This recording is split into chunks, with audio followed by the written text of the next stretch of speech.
مساء الخير. اليوم جبت عطرين من العطور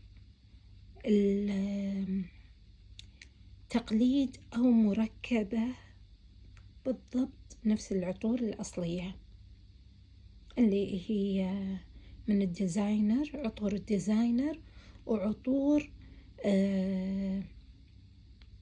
النيش. فهذا المحل من إيطاليا، يعني الصناعة أو اللي يسوونه صناع العطور الأصليين. أوكي، مو من سوق الكويت هذا، ولا قصور بسوق الكويت، ولا إن اللي مصنعينه هنادوة، ولا قصور بالجنسية الهندية ما هم أذكياء.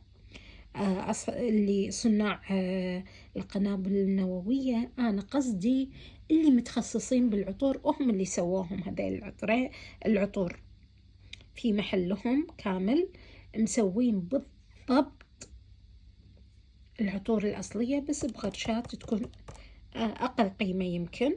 أوكي، ويكون أخف بدرجة من العطر الأصلي، ولو إنه ثباته عالي ترى.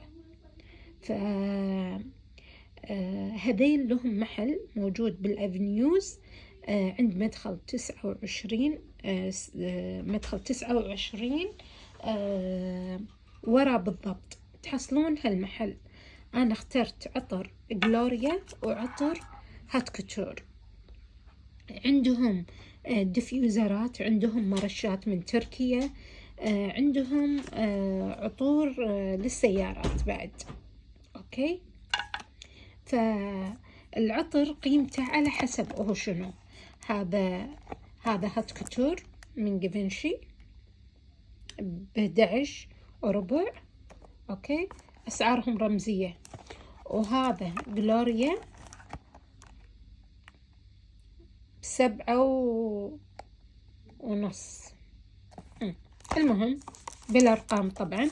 هو عنده لابتوب وتطلع مجموعة، كل مجموعة ديزاينر، يعني جيفنشي، ديور 5 عطور منها، شانيل 5 عطور منها، النيش عندهم بن هاليجن، عندهم تيزانيا ترنزي، عندهم اكسرجوف، عندهم شنو بعد، توم فورد.